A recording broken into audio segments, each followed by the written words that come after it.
Ahojte z budúcnosti. Tento podcast je sponzorovaný našim sponzorom Dave Talks. Dave Talks. Miesto, na ktorom nájdete podcasty, knihy a všetko najlepšie.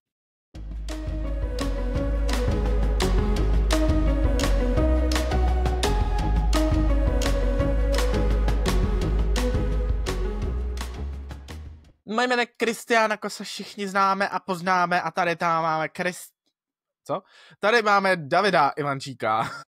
Davida Ivančíka, vítáme vás, vítejte v podcastu. Vítejte ve vesmírním plavoucím zařízení podcastová gula exe.com. Dnes budeme říkat po česky.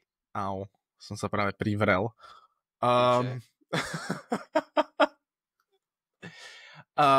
Vítame vás u nového dielu našeho intergalaktického podcastu, kde dneskajšou epizódou, alebo teda respektíve témou, ktorej sa budeme snažiť jemne držať pri našom odletu, je galaxia. A keď sa dozvieš tému, vtedy keď začne natáčať od Kika. Presne tak.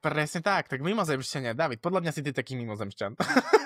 Ja som mimozemšťan, určite. Ja nie som zo Zeme. Čo si? Kto by bol zo Zeme? Preto nevieš, koľko je 2 plus 2, že? Áno, 5. Point proven. Point proven. Každopádne, veľmi rád by som otvoril túto mimogalaktickú tému intergalaktického pôsobenia. Jak ťa to inak napadlo? To je dosť dobrá téma. Ďakujem. Napadlo ma to tak, že práve na mňa vyskočilo e-mail z firmy, kde si kúpujem kvetiny a majú tam, že intergalaktické zľavy. A ja, že to čo sú mušle? To sú ikeácké formičky na ľad. To není na ľad, to je podľa mňa na pralinky a čokolády. To je na ľad, tam sa dáva normálne ľad, to je originálny ľad, majú žlté a majú modré s lodičkami. Aj tie modré mám v mrazničke. Someone's fancy. Každopádne, David, videl si niekedy podozrivé, neidentifikovateľné vzlietajúce sa zariadenia v nočných oblohách? Ja nie. Ty áno? A keby mne sa popravde, ak hovoríš o tejto téme, tak ja som chcel spraviť takú vec na náš Instagram, ale nevydal som to, lebo mi to prišlo, že to nie je také dokonalé, pretože náš podcastový naša podcastová firma, na ktorej natáčame náš podcast Riverside, vytvorila novú AI funkciu, kde vieš premeniť podcast napríklad na rôznych charakterov.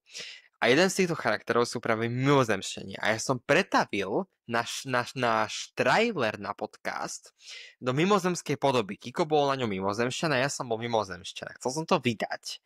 Ale chcel som tam dať varovanie na Instagram, že FBI attention a že Kiko a David boli obvinení z podvodu a sú prezločení mimozemšťania v ľudskej koži, ktoré natáčajú podcast, aby zlákali ľudí a mohli ich zobrať do svojej lodi a ďalej oplodniť ich. Áno.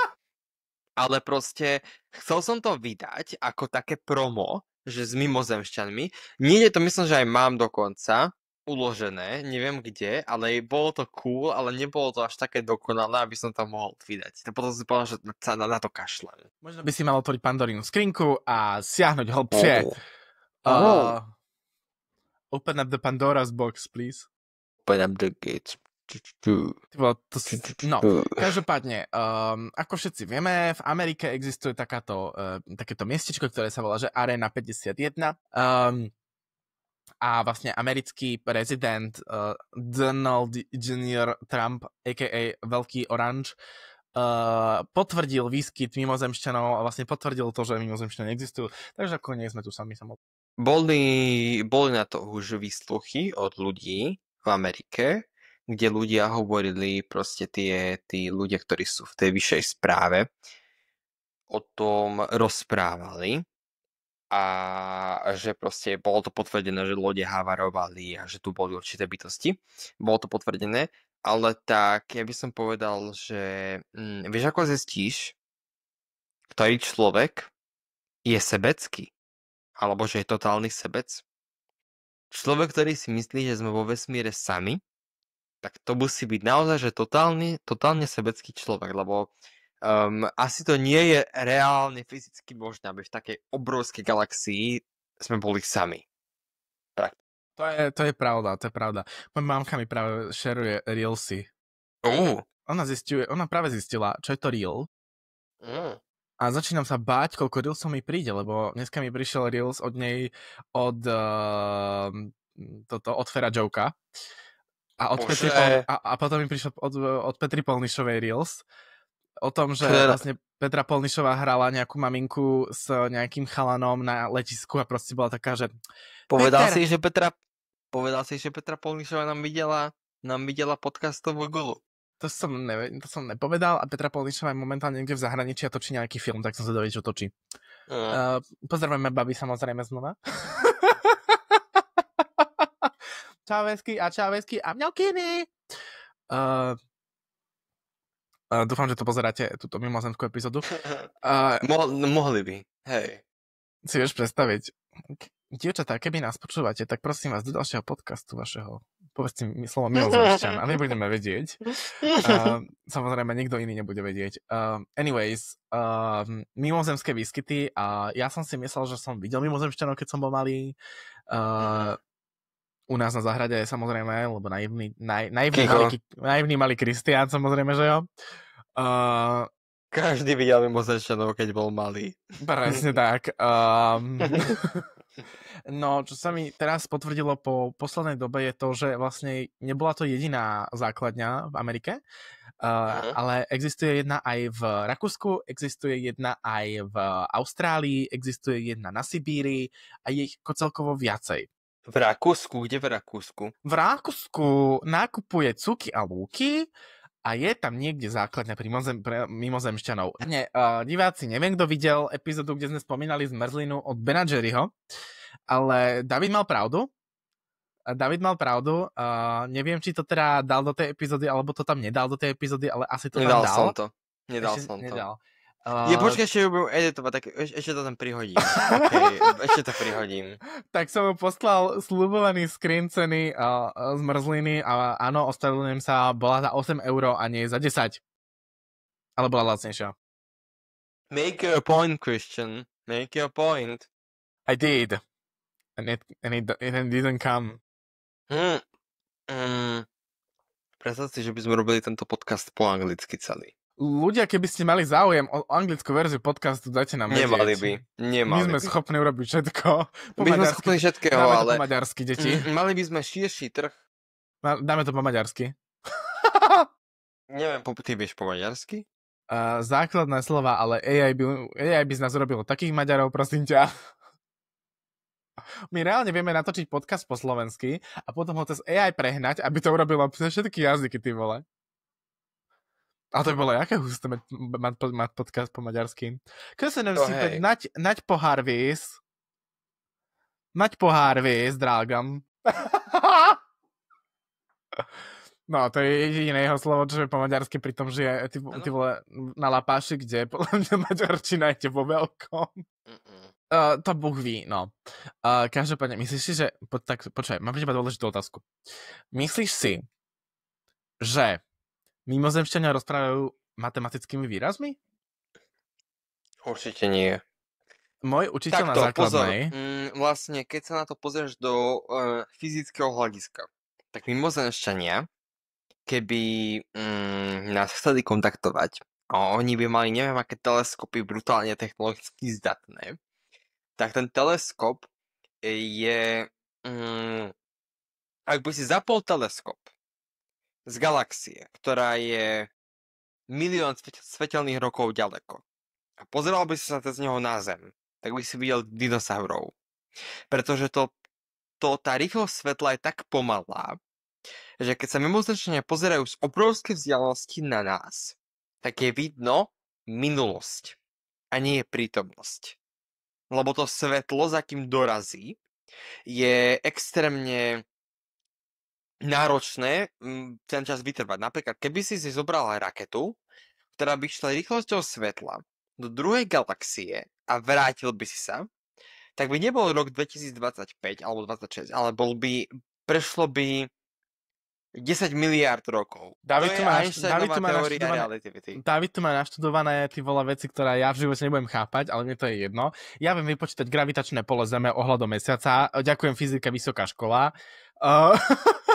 No, to znie teória relativity. Vlastne ona hovorí o tom, že štvrtá dimenzia, takže ak by si chcel navštíviť mimozemšťanov, iné planety, inú galaxiu, tak by si to nestihol povedať nám, lebo za keby si sa vrátil, by prešlo milióny rokov. To je možno odpoveď, ako boli postavené pyramidy. Niekto k nám prišiel a odišiel. Ale s takou technológiou, ktorá u nás bude za milióny rokov. Pyramidy boli krásne, biele a mali mať zlatý špic, ale teraz sú opadnuté v prachu. Pyramidy boli postavené na akože ako keby taká GPS minulosti. Navigačka, vieš? Keď vieš to informácie. Sú postavené vodorovne 0 stupňov a každá jedna pyramída mierí na všetky svetové strany. Odkiaľ vieš to informácie? Koho si musel zabiť a som mierne unesený z informácií, čo je David.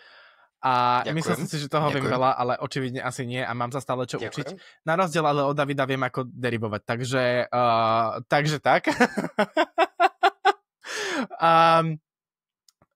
Späť k mojej otázke. Myslíš si, že mimozemšťania hovoria číslami? Nie. Mimozemšťania sú tak za vodou, že nám rozumejú.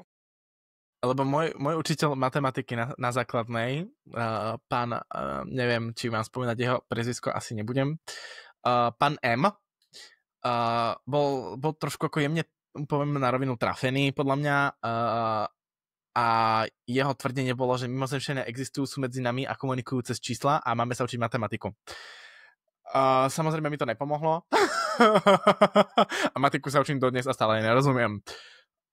Každopádne som si chcel iba naladiť takú peknú tému k matematike, ale očividne asi nie. Asi nie. Videl si film, počkej, jak bola Jennifer Aniston, nie Aniston, bol tam Chris Pratt a bola tam Jennifer Hudson. Pasažieri sa to volá ten film, teraz mi to do hlavy.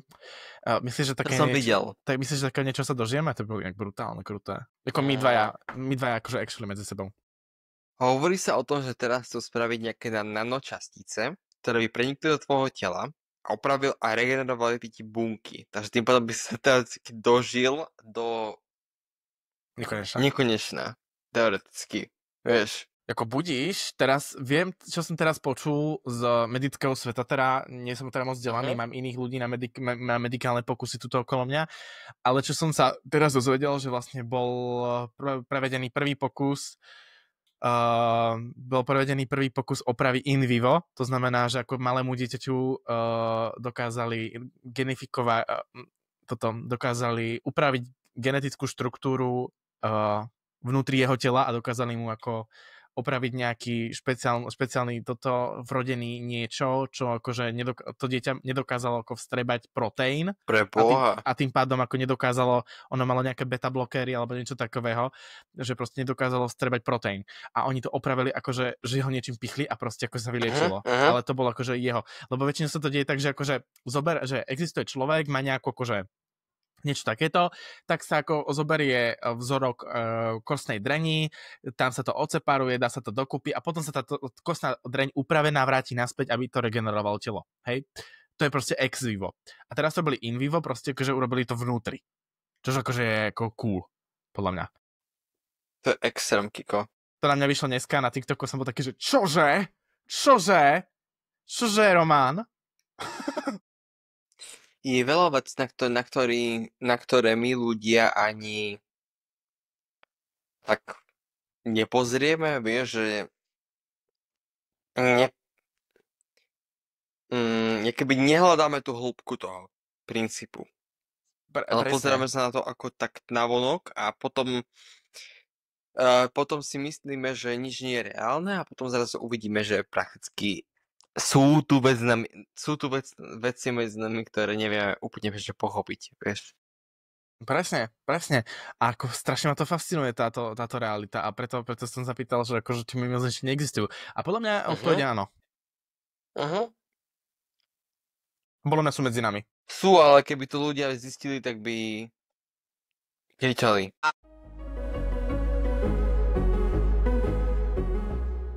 A my sa pre dnešnú epizódu lúčime z našho podcastu Paulinková gula.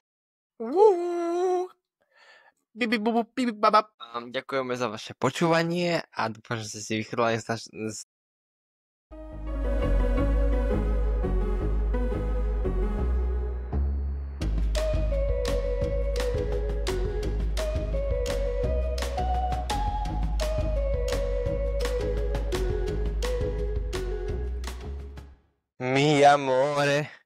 Mi amore, espresso macchiato,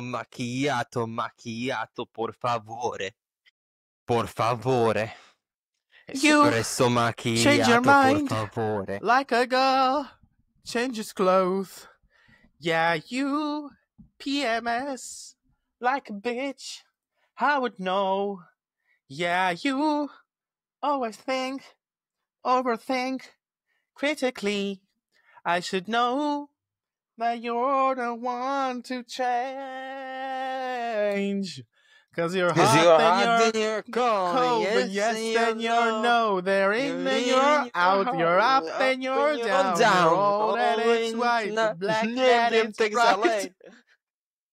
Takže vítame vás pri ďalšej podcastovej epizóde Bowlingovej